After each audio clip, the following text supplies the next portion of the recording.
Bear on Bears fans, another edition of the Chicago Bears podcast coming your way. Pat the designer, Courtney Cronin, we are back at it again after the Chicago Bears put on what I would say is a fairly impressive day at practice, both offensively and defensively. So, I mean, a lot to be excited about heading into this Bengals game. We're going to recap practice, but we also want to look at what do we want to see out of this Bengals game, because we do know that the starters are going to play. Got that nugget from Floosh yesterday. We'll talk about all that and more in today's episode of the Chicago Bears podcast. Hit that like button, subscribe to the page, leave the 5-star review. Y'all know what to do.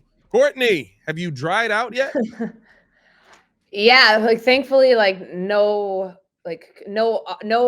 cell phones, computers, anything was harmed in the downpour that we witnessed yesterday at Hallis Hall. And it's I understand that that you have to prepare for the elements, but man, that was brutal yesterday to have to stand out there for 2 hours and watch that.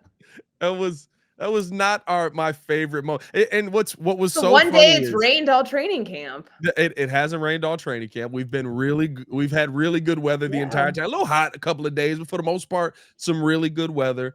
But I've been so happy with the little sheer over netting. I've been like, this is nice. You still get a little sunshine, but it's blocking the heat, so you're not just getting cooked out there. Yesterday, I was like, why didn't we just opt for a tarp? Why didn't we go full tarp on this? Why didn't we make this interchangeable? I don't know. We could have sat in the friends and family section. Are we not friends? Are we not family, Chicago Bears? I laughed at that because there was nobody in there yesterday, and it just felt like it would be the one opportunity to let us go in there. But alas, we made it. We survived. It's rare to do a one-day joint practice. When I've covered joint practices in the past, I mean, hell, when the Bears did one last year, they did it again with the Colts, and that was a 2-day practice in Indianapolis. That was a later in the day practice on one day, and then I think same timing, but longer. They had scrimmages part of it. Right. This was more contained. And even with the weather, weather always favors the defense, as we saw yesterday. I still think they got a ton of work in. Oh, yeah. And, for Matt Eberflus to then see the work that Caleb Williams and the offense got in, and to still say, hey, they need to play. They need to, they need to get reps in this preseason game, I think is a good sign, because in no way is Caleb Williams not in position, or should not be in position to take snaps in games. He's not ready to be okay, I can bypass that. I'm ready for, week one. I thought Cole Kmet, not speaking specifically to Caleb and the starters, but what do you get out of these joint practices that you can't replicate in games? And it's the game stuff you can't replicate in joint practices, right? It's game speed. It's the intensity. And of course, in preseason, there's guys fighting for jobs. There's, teams trying to figure it out and see if they have the right formula to win games. But for Caleb, he needs these reps. He's got, we saw what he did in 20 snaps last week. You got to build on that. So I think it's a good sign that the Bears weren't nope, we're just shutting him down and shutting the offense down, all the starters down after one day of joint practice. Maybe if it was a 2-day thing, it'd be different, but it's wise to get him that work in a real game setting tomorrow to build upon what he did a week ago in Buffalo. No, yeah. I said yesterday on the Windy City Breeze, to me, this is growth. Flus has learned from his past experiences. I agree from that. I think that training camp overall has been much more beneficial to the players this year, contrary to J-Mac. Saying that they've only practiced, I think now 7 times. He's up to 7 now. Basically, any day not in pads, these guys didn't practice.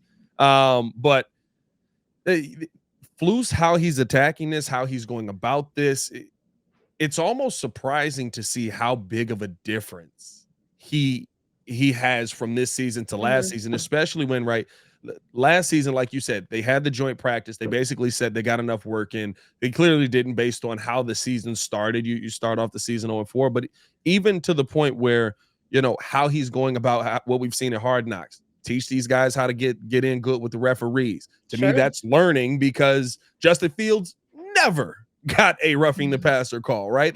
So it seems at every step we're seeing a different Matt Eberflus through this training camp, and I've commended him for it.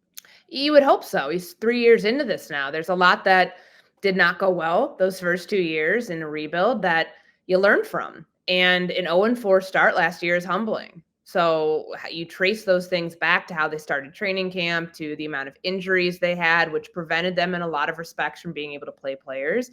They still had things that, didn't feel right about last year's training camp. Yeah. That I think you can look at that and say, okay, we don't want to have that weird gut feeling of, okay, what is this thing going to look like week one? Whereas now the intentionality in which they've gone about some of the things they've done in practice leads you to believe, okay, when they say they think they're on track for week one, you can point to days and point to moments and point to things like Caleb Williams, bouncing back from mistakes. He throws an interception in 7-on-7 yesterday. I believe it was at the first play. It was right as I was getting out there. Yeah. And, he didn't throw another one. They didn't fumble like in the rain, and he would have had like every excuse to do it. But I feel like there's a lot of growth in that too, which you didn't have that same sort of feeling that the Bears were going to be a good team last year for a number of different reasons, especially from the onset because of what you were seeing in training camp. This is different. And I think a lot of it has to do with the way that Matt Eberflus has conducted these practices. And, even when health is trending in the right direction right now, Montez Sweat's back. Kyler Gordon is back. Tyreek Stevenson's trending in that direction too. Of course, there's still some other injuries that are probably a little bit more concerning at this point, just given the length that some of these players have had to sit out. But it's not nearly as bad as it was last year. And some of that's how you practice. Some of that's just luck. But it is a fact of the matter that they are healthier right now than they were last season at this time. No, for sure. And I think even to that point, right, it speaks to the differences that we see, how many differences we see, not just with the players, but with the coaching staff as well, the people that are around Matt Eberflus. I'm sure that last season, if Luke Getsy was like, no, I think we really need to play these guys in preseason. Like, I get the risk, but we have to play them. They're not ready. Flus probably would have acquiesced a little bit to playing these guys in preseason, but because the philosophy is different this year, we're seeing guys be able to go out there. And even I thought, right, because my concern was, and I think most Bears fans' concern was, that the starters would not play because the Bengals didn't play their starters. And we've seen how collaborative both sides have been. Flus isn't taking that side this year. And that's why I said he's learned from it from every step. Right. We talked about it on Tuesday's pod. The Colts still played Anthony Richardson when he was a rookie because he needed snaps in that game. It didn't matter about the fact that the Bears weren't playing their starters. We have to make sure that we're good. And I think that is something, another feather in Flus's cap that we've been actually able to see. Let's talk about practice a little bit. We've talked about, a little bit of, the starters playing and stuff like that. But what did those starters look like to you yesterday, Courtney? Let's start off with the offensive side of the ball. I felt like, after that interception and, just the offensive line, the state in which it's at right now. So Nate Davis, I think it's 3 straight days that he practiced. 3 straight days and a practice in the rain. In the rain. Hey. Yeah, no, I thought that was, the line and how it looked yesterday. I mean, there was one time that Cole Kmet gets isolated one-on-one with Trey Hendrickson, and, you can't hit the quarterback, which is great. You obviously don't want, if you're bringing in a tight end to max protect, you'd like to, not have him be isolated on that was just a future teammate messing with a future teammate right there. That's all that was. I'm manifesting. But it's, I thought the operation was really good yesterday. And it felt like the Bears had more success against the Bengals defense than the Bengals offense did against the Bears defense. Chicago was able to push the ball downfield, even in the rain. It wasn't a lot, but it was more than the Bengals were able to. The touchdowns in the red zone to Keenan Allen, to DJ Moore, and then of course I think we were trying to figure it out, the long pass to Rome Odunze, whether it was a touchdown or not. It looked like he was kind of slowing up at the end. I don't know if that was. The safety basically was there, but Rome also didn't speed up. So yeah, it was it's weird. The safety might have caught him. He was far enough away where it would have been a foot race, but neither of them were running because of the rain. And then, there was the long touchdown pass to, I think there was one to Keenan Allen in team period too. So I thought the operation looked really good. And then on the flip side of that, you can really tell how much Joe Burrow misses Jamar Chase. I think that's, if you need any more motivation, if you're Cincinnati, to get him paid, just take a look at the last practice that we saw. And even what you've been hearing from Cincinnati beat writers, that he hasn't looked good this week. Maybe it's the wrist, maybe it's that, but it felt like he was locking in on T. Higgins a lot. And,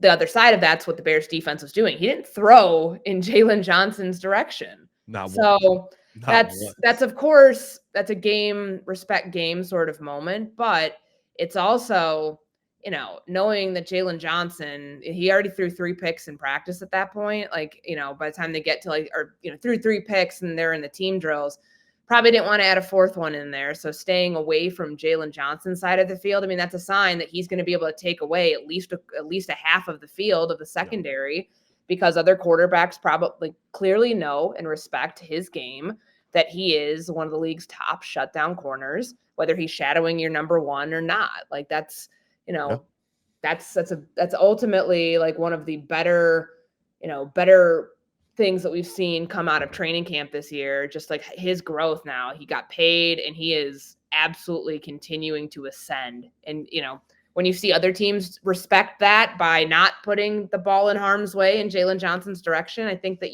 how teams are going to view him this year and like trying not to go anywhere near him.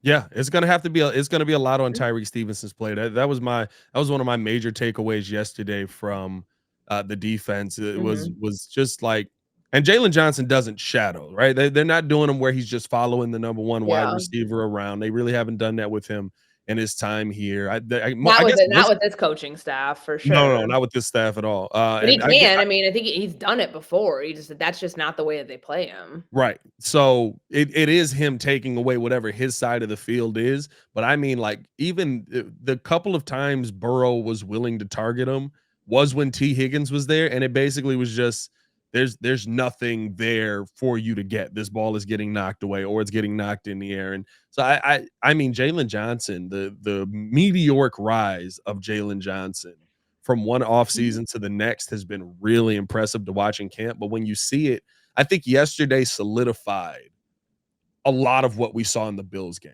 because you kind of go, okay, but it's preseason. You know what I mean? They're not doing as much. Yeah, they're scheming for things, but they're not really, trying to really do a ton there. Usually these joint practices, even with the weather being what it was yesterday, you're trying to win that day. You're trying to do a little bit more. You're going the extra mile. This Bears defense not only looks dominant trying to run the football on them is an exercise of futility based on what we saw yesterday. But even in the passing game, I think that there's still a little bit of a lackluster on the pass rush. Now, we didn't see Montez Sweat out there, so that makes a difference. But the passing game even looks fairly shut down. This defense looks dominant and dangerous, and they look like they're going to be able to at least be in a good position to live up to that top 5 mantra that they're putting out there. Yeah, it feels more complete than it was a year ago. I mean, great run defense, not so great pass defense. And, the report, I think came out Tuesday after you and I had done the podcast, where they tried to trade for Matthew Judon. Clearly, it shows you that they still feel within their front office that they are a pass rusher away. And he's 32 years old. If the Bears didn't want to meet the terms of what he expected his salary to be upon trading for him, the new contract, then that's a smart move, where you have a line that you're not going to cross. But I still don't feel like this pass rush is complete just yet. The whole defense feels more complete. You have a great secondary. Just the health factor there is real right now, because we haven't seen Jaquan Brisker back at safety in a couple of weeks. The linebacking core is solid, and up front, Gervon Dexter has come into his own over 30 days or however long we've been out there. That's a great sign that their second round pick from a year ago is going to be able to make that jump and be a force at 3 technique and give them what they need on the interior of the pass rush to get after the quarterback. But what we're seeing now in these moments with the defense, when they're talking about top 5, top 10, wherever they want to be, and it's hard to tell, because it feels like, and I can't remember who was asked about this, but it was a great question. Might have been Cole Kmet. You guys have struggled against the Bears offense, has struggled against the Bears defense, but has not seemed to have had that many issues with the Buffalo Bills in a preseason game. I get it. But also even yesterday, it's a different front. It's a 3-down front. And it's just a different structure of a defense. Didn't seem to have many issues against Cincinnati in that regard. Is it just that the Bears defense is that good? Is it foreshadowing a defense is going to be that good because it's giving its own offense that many fits in practice, or is there something else there? And you won't really know that because until the regular season starts and you get to see what they look like against a front that has Jeffrey Simmons in it in Tennessee. But I think there's a lot of good that they have gotten, and it's not just lip service of the whole iron sharpens iron thing that they all want to preach. Yeah. And like, oh, like they're making us better. Like you're starting to see some of the dividends of things that the Bears defense have challenged the Bears offense with. You're starting to see some of that pay off in the sense that, Caleb Williams didn't really seem phased yesterday, even after throwing an interception early on. Like it wasn't like he struggled after that. He had a good day. Yeah. Whole offense did. No, yeah, it was. I think even just the operation, the trust in the system, you're continuing to see that grow. The command in the huddle, you're continuing all these things, right? Because it was so impressive to me when we were at minicamp and at OTAs. Nobody ever was like, "Yeah, we're trying to work on some things with him throwing the football." They were all like, "He's got to figure out this cadence. He's got to command the huddle better." It was all the leadership things that you have to do in the huddle that you just got to learn as a rookie. It seems as if he's gotten those down. I think Tevin Jenkins maybe a little prematurely said that those problems were all cleared up, but it felt like you were moving in the right direction, and it seems like they have been able to get a hold on that. And to me, once he got that down, the confidence of Caleb Williams since that Bills game has been there. And yeah, there have been some up and down practices offensively, especially this week. I mean, but it's why I asked Cole Kmet that question the other day, because the big thing that we've seen is every time they go out, their confidence level is just, that's not our defense. I can attack. I'm not worried about it seems easier because you've already, that's right. You did ask that question. I'm sitting here being like, I wonder who asked the great question. Yeah, that was your question.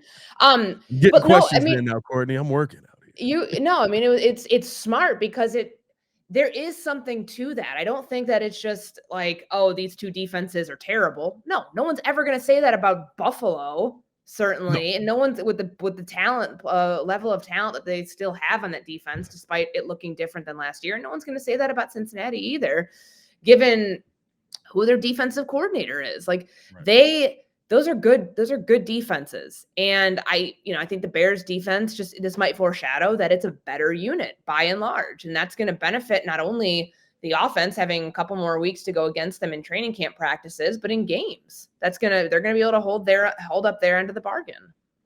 And that's why, like, I led yesterday kind of talking about the defense. And I was, to be honest with you, I was more excited about the defense than the offense. I know most people were focused on Caleb Williams threw 3 touchdowns, and they were nice. I'm not going to lie. The Keenan Allen's footwork is impeccable, ladies and gentlemen. It is. It's one of those things. Very smooth, even in like crappy weather. He's still putting on a clinic. It's one of those things with when you watch somebody who's just really good at their job, you're like, that's like art. Like that's artwork right there. Like that's what his footwork looks like. But seeing the tough touchdown catch where Caleb Williams just says, go up and get it. He comes down 2 feet in, touchdown, right? Seeing the DJ Moore touchdown, the Rome Odunze touchdown, those were impressive to me. But realistically speaking, when the start of the season gets here, what are you going to be able to lean on? You hope that the offense is able to have an impact, but you know that this defense is ready to go and can do it versus multiple teams. I mean, listen, it's no small feat that they were doing this versus Joe Burrow. Yeah, agreed. Like he's a really good quarterback, and I think that's why that's a takeaway there. Like that's why we're watching both fields, and you want to see how your defense rises to the occasion of a Josh Allen, of a Joe Burrow, of these good quarterbacks. And they faced 3 really good quarterbacks in a 12-day stretch. Now, I don't know if we'll see Patrick Mahomes in the preseason game at the end, but you know what I mean? Like it's different. It'd be much different for them if they were going up against Sam Darnold in a joint practice than it is Joe Burrow, who played in a Super Bowl a couple of years ago. And yeah, for sure. And there were moments where, like, don't get it twisted. It wasn't like Burrow going half speed. Now, it does make a big difference when Jamar Chase is not out there. But, like, you could see Burrow. You could see Burrow getting frustrated, like, all right, guys, we got to do something here. Like, I thought it was a great showing by the team overall. Let us know your thoughts in the comments below. Hit that like button, subscribe to the page, leave a 5-star review. Are you excited by what this Bears team is able to do versus other teams? And I swear, as somebody who's up there every day, and Courtney, I don't know if you're this way, but I have to put that in perspective every time I do anything now, because it is like you'll go through 3-4 practices and be like, well, that was a very mad day for the Yeah. offense. I mean, even this week, like, so they're in shells on Tuesday. Yeah, and It pads on wasn't, Wednesday. yeah, it was kind of like a lackluster, okay, like, they're not really, how much work can you get in when you're in shells and they go into pads on Wednesday? And it was a fine practice. It wasn't great, but, like, it's when you're looking at, like, over the course of a week or a course of, like, they're talking about, like, blocks, like, the week going into the Buffalo game was one block. Now this is clearly a different one because it's going into a different opponent. How they've handled those weeks and, like, being able to see, okay, even 2 days of rough practices. Like, remember, like, it was before the game in Canton, there was, like, a really rough stretch, like 2 days, it just did not look good. And even last week, Caleb Williams going in the Buffalo game, he had a really rough Wednesday and Thursday and was able to, learn from whatever the issues were there and come out and have a very clean operation. Still some things he has to work on with footwork and everything else. But, like, by and large, he put on a good performance after not such a great stretch of practice. So, like, seeing that and being able to see that every single day for more than a month now, and by the time it's over, like, that's how I think you can actually truly gauge the progress of this team. Yeah, and I think the tough part is too that these guys are sick of training camp right now. Like, Oh, you got camp fatigue is so real, like, for us too. It's just because at some point you run out of things to talk about where, let's not forget, they're not game planning for anybody yet. They're not game planning in the preseason, at all. studying opponents. Like, you're getting the bare minimum done because you want to work on your stuff. We're half a month away before we start getting to talk about the Tennessee Titans and, like, the challenges that team presents the Bears in the opener. It's wild to think about, like, there's still such a long way to go and they're at the quote unquote dress rehearsal for the preseason starting tomorrow. Yeah, it is literally there's always that moment where you can just tell, like, the players are just sick of the day-to-day of it. I think for me yesterday, it was just Cole Kmet just walking in there. And it was like somebody was like, I don't know who asked it, but they were like, you guys kind of overtraining. I think everybody is at this point. They've been in it for a while. Oh, let's keep this thing moving along. Appreciate you guys for tuning in and showing love. Courtney, I want to know 5 things that you are looking to see from this Bengals game this coming Saturday. I mean, there's a lot that especially now that the starters are playing. Thank you for giving us things to talk about that we can take from this game. What's your number one thing that let's do 5 to 1. Let's do 5 to 1. What's your number 5 thing that you need to see the Chicago Bears do on Saturday? Okay, I guess so starting with 5, who's going to be this week's Micah Baskerville on defense? Because I think with, like, the linebackers and the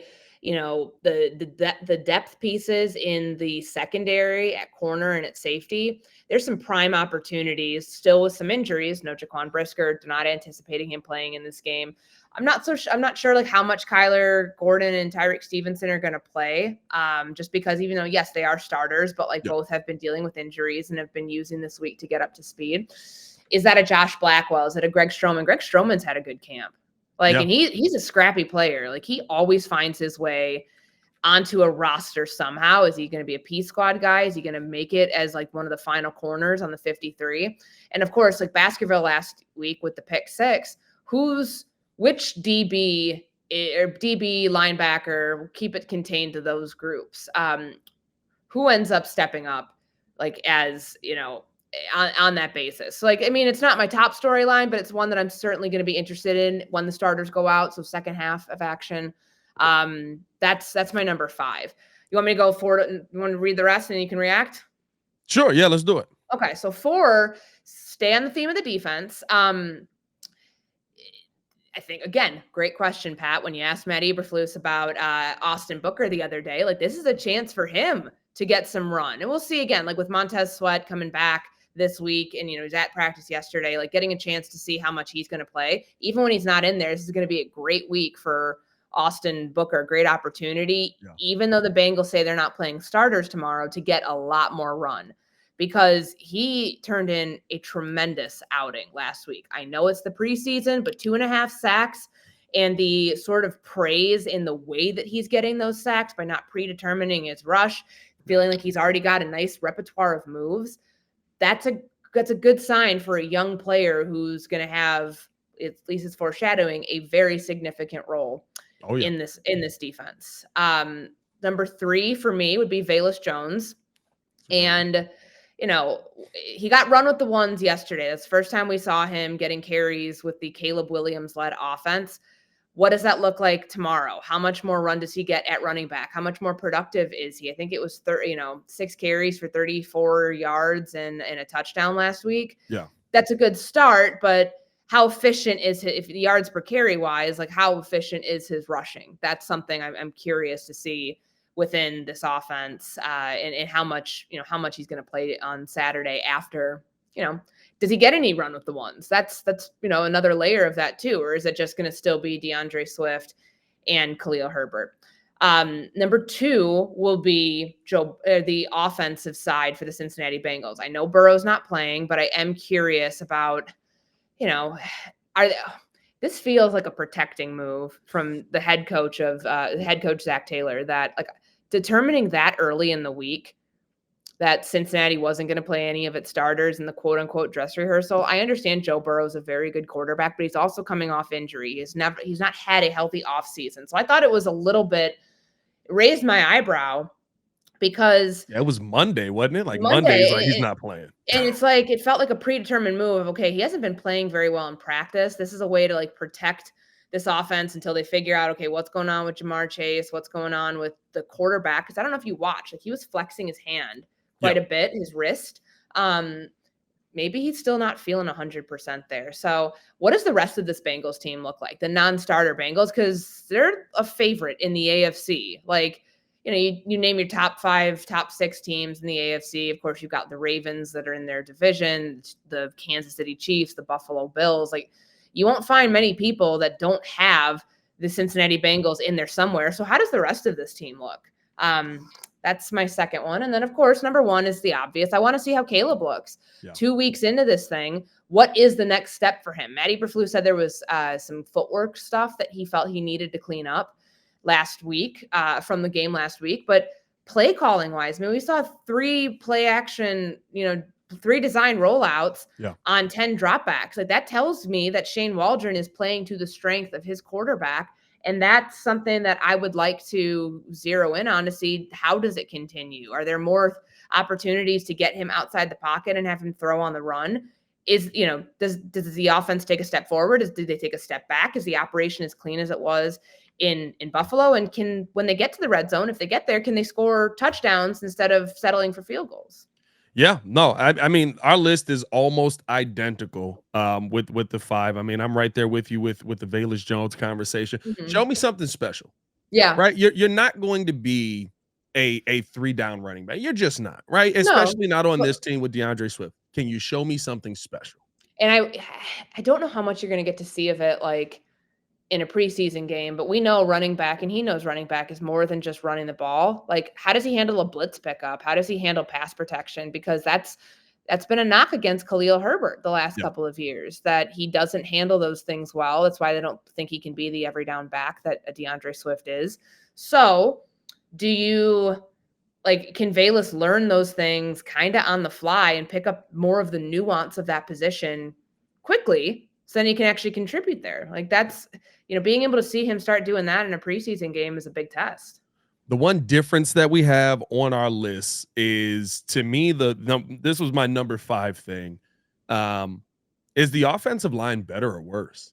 Because I would assume that Nate Davis is going to be out there, and I end up, my dad called me ranting about Nate Davis this morning, so of course I'm sitting there going back and forth and looking at the numbers and all that stuff.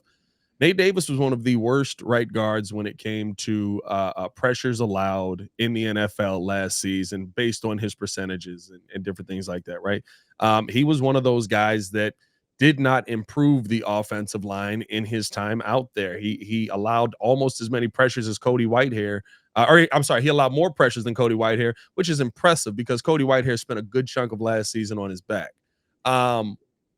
Is this offensive line going to get worse if Nate Davis joins the operation? It's good to have him back at practice for 3 days.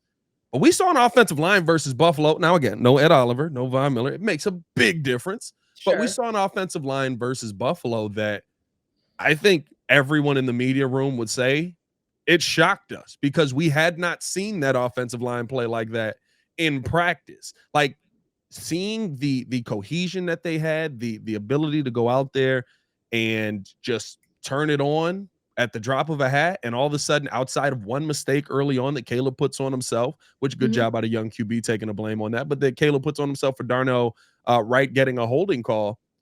I thought it was really good operation. I thought the offensive line had some really good play calls set up for it as well. When you talk about the naked boots, some of the boss stuff that they threw in there, like, is that going to change from last week to this week with essentially the guy that's your $10 million starting right guard in there, that Matt Eberflus, even after saying you can't have your injury doesn't save your job, basically said it's still his job?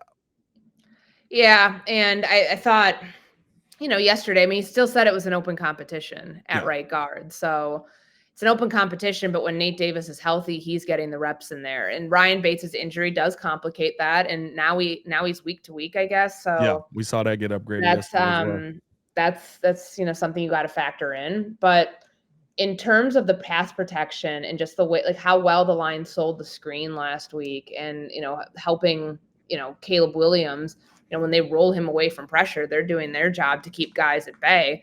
I thought that I really couldn't find much to pick apart with their game last week. I thought they performed really well in 20 snaps. But, at what point are you like, this is the line that we're rolling with in week 1?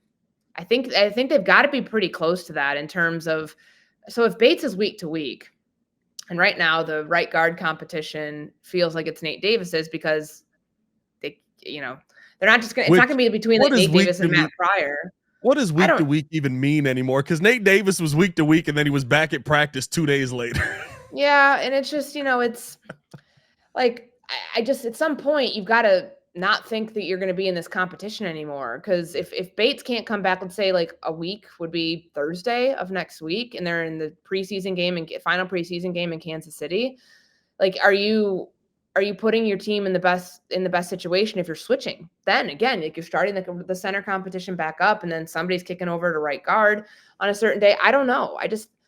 I think at some point, and maybe they'll show something in this game against Cincinnati where they're like, okay, this is the right 5. Like, this is our group to roll forward with, no matter what people think of Nate Davis and his availability. If they give him, they got to be able to rely on him first and foremost. But if he gives them the best opportunity to protect the quarterback, then they're going to have to go with that unit and not continue to try to like push competition through solely for the sake of, hey, we think we have time to do this, because you don't. At some point, you've just got to kind of like, believe, okay, this is good enough for now. This is our best option that we have. And maybe you'll see that in the game tomorrow against Cincinnati, based on the 5 that they have in there, which we expect to be the normal group, which is, Braxton Jones, Tevin Jenkins, Coleman Shelton, Nate Davis, and then Darnell Wright. And listen,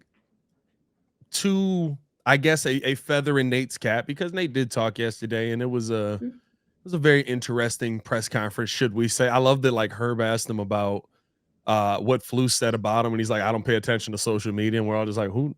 It means your head coach talking. Who said social media, my guy? Like, we're talking about the do you know Flus is the coach of this team? Do you know he coaches you?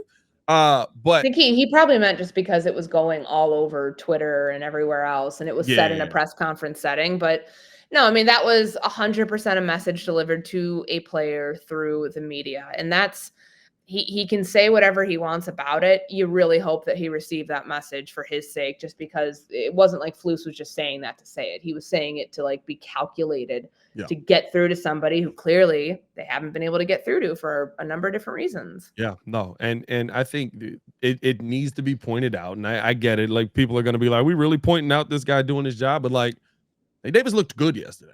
Like, there was a couple of times when Nate Davis put, I forget who was rushing opposite him, but he put him down, like perfect block. And that's why you bring a guy like that in here. That's why you want to have this guy on the field consistently. But you know, we'll see what the situation with Nate ends up being. But when he's in there, he doesn't look bad. It doesn't look like he's struggling. He looks like the best right guard out there. He looks like your starting right guard. Yeah, and that's why they paid him to be here. But, you know, with him, the availability is a serious concern because he has not been reliable in that sense last year. No, 100%, 100%. We'll see what ends up happening on Saturday. We'll have you covered on everything right here, of course, on the Chicago Bears podcast, but on ESPN Chicago as well. 8 hours of coverage all around the Bears game, and of course, you can hear the Bears game right on ESPN 1000. Make sure to stay tapped in with us over here as well. If you haven't done so, hit that like button, subscribe to the page, leave the 5-star review. Y'all know what to do. We'll see you guys tomorrow. Can't wait to see what this team is actually going to be able to go out there and do. Y'all stay safe out there, Chicago. For Courtney Cronin, it's your boy Pat the Designer, back at it again. Right down. One love.